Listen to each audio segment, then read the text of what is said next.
নমস্কার বন্ধুরা, কেমন আছেন? ইনা আর অরিন্দমের সেই ব্রেকআপ স্টোরি লাস্ট এপিসোড মনে পড়ছে? চলুন না এবার শুনে নিই ব্রেকআপটা ঠিক হলো কি হলো না। পরের গল্পটুকু নিশ্চয়ই বসে আছেন, অপেক্ষা করছেন শোনার জন্য।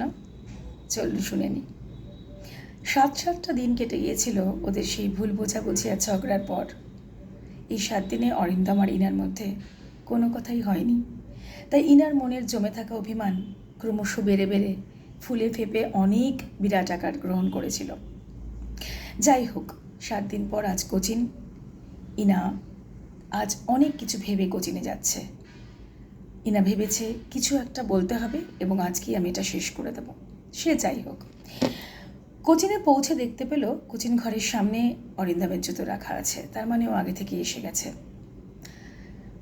মনে মনে ভাবছিল যে কী করবে। হঠাৎ করে যে ভেতরের জেদটা, সেটা জুতো রাখার মাধ্যমে, মানে ওর জুতোটা ঠেলে ঠুলে নিজের জুতোটা তার পাশে রেখে ঢুকতে গেল। আর মনে মনে ঠিক করলো ঢোকার সঙ্গে সঙ্গে পাশে বসে একটা কিছু ওকে এমন কথা শোনাবে। প্রায় 1 বছর আগে ওদের আলাপ হয়েছিল এই ইংলিশ কোচিং ক্লাসে। ট্রুথ অ্যান্ড ডেয়ার বলে একটা গেমের মাধ্যমে অরিন্দম ওকে প্রপোজ করেছিল। যদিও পুরো ক্লাসের সঙ্গে এই গেমটাও খেলেছিল, আর তাই এই প্রপোজালটাকে খুব সিরিয়াসলি কিন্তু প্রথম দিকে ইনা নেয়নি। কিন্তু মাসখানেক পর ইনা এসে ধরা দিয়েছিল অরিন্দমের কাছে। তখন থেকেই তাদের জমাটি প্রেম, বোঝাপড়ার দারুণ একটা সম্পর্ক ছিল। সে যাই হোক, এসব কথা তো পুরনো। এখনকার পরিস্থিতিতে ইনা ঠিক কী করবে এসব ভাবতে ভাবতে যেই ঢুকতে যাবে ক্লাসরুমে, গল্পে কিন্তু একটা বিরাট টুইস্ট এলো। অবাক হয়ে গেল, যেহেতু ক্লাস ভর্তি সকলেই জানতো ওদের দুজনের প্রেম, তাই অরিন্দমের পাশের সিটটা কিন্তু সবসময়ই ইনার জন্যই থাকতো। আজ কিন্তু সেটা খালি ছিল না। সেখানে বসে আছে স্নিগ্ধা। মাসখানেক আগে জয়েন করেছে এই ক্লাসে। ভীষণ স্মার্ট আর দেখতে শুনতে বেশ ভালো, আর কথাও দারুণ বলে। কিন্তু যেদিন থেকে ও জয়েন করেছিল সেদিন থেকেই কেমন যেন খুঁত খুঁত করছিল এই ইনার মন, যে তার সঙ্গে অরিন্দমকে খুব একটা মিশতে দেবে না। আচ্ছা বলুন তো, ভালোবাসা কি এমনটাই, একটু ইনসিকিওর, একটু হিংসুটে? কে জানে। আমার মনে হয় এটা দুটো পেহেলু আছে। একদল ভাবে যে আমার, সে আমারই, সে অন্য কারো নয়। একদল ভাবে সে যদি অন্য কারো কিছুক্ষণের জন্য হয়ে ভালো থাকে, থাকুক না, ও ভালো থাকলেই তো আমি ভালো থাকবো। এমনি একটা ব্যাপার তো। এই নিয়ে কিন্তু প্রচুর দ্বন্দ্ব। আমি সে দ্বন্দ্বে যাব না, দেখি এরপর কী হয়। ইনার এই চক্ষুস্থির অবস্থা, দম আটকে আসছে, ভীষণ কষ্ট হচ্ছে। মনে হচ্ছে এক টানে ইনাকে ওখান থেকে গিয়ে স্নিগ্ধাকে টেনে তুলে ওখানে বসে পড়ে, আর খুব বকে অরিন্দমকে যে কেন তুমি ওর পাশে বসেছ। এইসব ভেবে চোখের কোণা ভিজে আসে। কিন্তু ততক্ষণে স্যার ওনাকে দেখেন যে ওখানে ইনা থমকে দাঁড়িয়ে আছে। স্যার বলেন, কি ব্যাপার? একে তো সবার শেষে এসেছো, এখন অবধি ক্লাসে ঢুকলে না, অনেকটা পড়ানো হয়ে গেছে, আরে ভেতরে এসো। ইনা থতমত খেয়ে চট করে ঢুকেই যেটা প্রথমে জায়গা পেল সেই জায়গায় বসে পড়ল। মাথায় কোনো পড়াই ঢুকছিল না, শুধু মনে মনে ভাবছিল কি কি বলে আজকে অরিন্দমকেও ছাড়বে। যাওয়ার সময় দেখা তো একবার হবেই, অন্তত অটো স্ট্যান্ডে তো অরিন্দম এসে দাঁড়াবে ওর পাশে, কিংবা জুতোটা পরার সময় ওর জুতোর পাশেই তো রাখা আছে ইনার জুতো। এসব ভাবতে ভাবতে বেশ কটা প্যারাগ্রাফ মাথায় সেট করে নিল, ঠিক কী কী বলবে তার রিহার্সাল করলো। নোটস কিন্তু কিছুই নিল না। সে যাই হোক, ক্লাস শেষ হলো, ইনা ধীর পদে বেরোলো। অপেক্ষা করলো জুতো পরতে পরতে অরিন্দমের। অরিন্দম একটু পরে বেরোলো, কিন্তু সঙ্গে ছিল স্নিগ্ধা। আস্তে করে জুতোটা তুলে নিয়ে চলে গেল সিঁড়ির ধারে বসতে। ভীষণ কষ্ট হচ্ছিল এনার। প্রতিটি পদক্ষেপে মনে হচ্ছিল অরিন্দম যেন অনেক দূরে চলে গেছে। সঙ্গে সঙ্গে স্নিগ্ধা গিয়ে অরিন্দমের ব্যাগটা ধরল, আর অরিন্দম আর স্নিগ্ধা খুব কাছাকাছি গুজগুজ করে কী সব কথা বলছিল। কষ্টটা বাড়তে লাগলো, অভিমানের মাত্রা ফুলে ফেপে কোথায় যে গিয়ে দাঁড়ালো ইনা নিজেও জানে না। মনে হলো তক্ষুনি ছুটে ওখান থেকে চলে যায়, তক্ষুনি ছুটে গিয়ে অরিন্দমকে ভীষণভাবে ঝাঁকিয়ে বলে যে কি করছো তুমি। কিন্তু চুপ করে রইল, অপেক্ষা করলো অরিন্দম নিশ্চয়ই ওর কাছে আসবে কথা ভেবে। তারপর দেখলো ধীরে ধীরে সিঁড়ি দিয়ে ওরা দুজনে নেমে ঠিক মুখোমুখি আরেকটা নির্জন গলিতে ঢুকে গেল।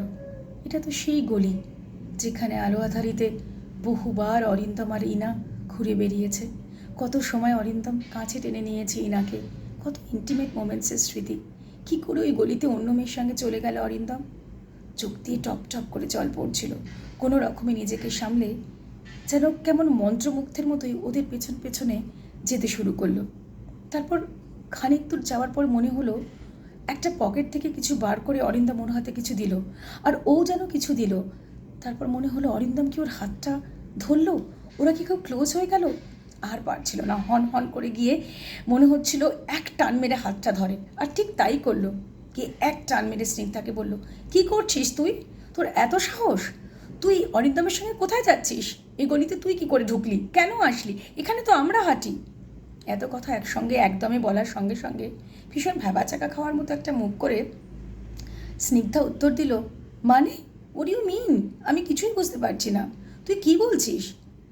তখন কিন্তু ঠিক ওই বাংলা ছবির যে ভিলেনরা থাকে না, তাদের পাশে যেরকম কিছু কিছু সাইড গুন্ডা থাকে, তাদের মতো মুখ বানিয়ে চোখ গোল গোল করে আরও রেগে গেল। না রেগে গিয়ে বলল, কি মনে করিস তুই নিজেকে, what you mean, what you mean, mean কি, মিন আবার কি। শোন, বেশি বাড়াবাড়ি করিস না, অরিন্দম আমার বয়ফ্রেন্ড, তোর সাহস কী করে হলো ওর কাছে ওকে সঙ্গে নিয়ে এই গলিতে ঢোকার। তুই কি ভাবছিস এই করলে আমি অরিন্দমকে ছেড়ে অনেক দূরে চলে যাব? এত সস্তা নয় আমার প্রেম, এক্ষুনি যা এখান থেকে, না হলে এমন কেলাবো না যে নিজের থোবড়াও কালকে তুই চিনতে পারবি না। Oh my God, you are blaming me, how mean. এই সমস্ত কথা চলছিল। অরিন্দম তো চোখ গোল গোল, ইনার মুখে এই ভাষা শুনে সে তো আনন্দে আত্মহারা। তখন ওখান থেকে দু হাত তুলে নাচতে নাচতে বলতে বলতে ফ্লাইং কিস করতে করতে এসে বলল, গুরু তুমি তো অসাম, তুমি যা বললে, তুমি এমন ভাষায় কোনোদিন কথা বলোনি, প্রেমে তুমি কোথায় যেতে পারো, তোমায় ছেড়ে আমি কোথাও যাব না, বিশ্বাস করো। ইনা তখন বলল, দাঁড়াও দাঁড়াও, ঠিক রিভলভার থেকে ঠিক গুলি যেভাবে ছিটকে যায় সেভাবে ছিটকে গেল অরিন্দমের দিকে। তোমার খবর তো আমি নিচ্ছি, ওকে যদি আমি মারধর করি তোমাকেও আমি করতে পারি। ইমোশনাল হলে ইনা আবার তুই থেকে তুমিতে চলে যায়, একটা ট্রান্সফরমেশন হয়। ততক্ষণে অরিন্দম হাঁটু গেড়ে বসে পড়েছে ইনার পায়ের কাছে। ওরে ইনু রে, তোকে ছেড়ে আমি কোথায় যাব বল, তুই ছাড়া আমার সকাল বিকেল সবই যে মিথ্যে হয়ে যায় রে, আমার সবটা জুড়ে যে তুই ছিলি আর তুই থাকবি, তোকেই তো আমি ভালোবেসেছি এক জীবন।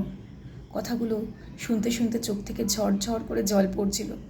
তবে কেন তুই ওর সাথে চলে গেলি, আমি আমার মনের কথা রেগে মেগে সব সময় তো তোকে বলেছি, তাই বলে তুই ওর কাছে চলে যাবি, এই 7 দিনে সব চিত্রপট বদলে দিলি, তোর প্রেম এত ঠুনকো আমি এটা ভাবতেও পারিনি, প্লিজ তুই কি করে করলি।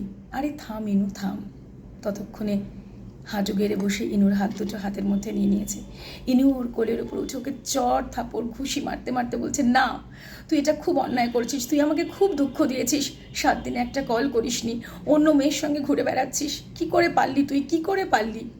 তোর সামনে আমার রাগ অভিমান কোনোদিনও গোপন করেছি আমি, না হয় বলেইছিলাম দুটো কথা। এই সমস্ত নানা অভিযোগ, চোখ দিয়ে জল, ততক্ষণে চোখের মাস্কারা কাজল সবটা ধেবড়ে গেছে। ফুপিয়ে ফুপিয়ে মেয়েটার একসা কাণ্ড, মুখ ফুলে লাল, চুলগুলো একদম বিক্ষিপ্ত। 2 হাত দিয়ে অরিন্দমর নরম গাল দুটি নিজের হাতে ধরে, অতি যত্নে সরিয়ে দেয় মুখে পড়ে আসা চুলগুলি। ধেবড়ে যাওয়া কাজল মুছিয়ে দিয়ে বলে, ইনু আমি যে তোরই, কি করবো বল, তোকে ছাড়া যে কারো কথা ভাবিনি। ইনার বিশ্বাসই হচ্ছিল না, চোখের দিকে তাকিয়েছিল এক দৃষ্টে অরিন্দমের। তারপর হঠাৎ কি মনে হলো, মাথা ঘুরিয়ে দেখলো ওর দিকে অবাক চোখে তাকিয়ে মিটিমিটি হাসছে স্নিগ্ধা। ও তো অবাক, এ কি, তারপর দেখছে পুরো ব্যাচ মিটিমিটি হাসছে গোল করে দাঁড়িয়ে। ব্যাপারটা কি, আমি তো কিছুই বুঝতে পারছি না, কি চলছে এখানে। ইনা বলল, oh my God, you don't know anything, you even couldn't guess, he is such a darling, he loves you so much. ও তো এটা ইচ্ছে করেই করেছে রে, তোকে কাছে টানার জন্য। অরিন্দম বলে হেসে, গুরু কিছু করার ছিল না, তোমায় কি করে বোঝাতাম এই সম্পর্কের ভ্যালুটা কতটা, তুমি কথায় কথায় আমাকে ভুল বোঝো গুরু, আর সব সময় আমার উপর রাগ করো, অভিমান করো, আমাকে থ্রেট করো। তাই ভাবলাম এছাড়া তো কোনো উপায় নেই, আমার ভ্যালুটা, আমাদের সম্পর্কের ভ্যালুটা তোমাকে বোঝানোর জন্য এটা যে দরকার ছিল। ইনা বলে, তুই ভীষণ বাজি, বলে আরও জোরে কাঁদতে শুরু করে। বুকের মাঝে ছড়িয়ে ধরে অরিন্দম।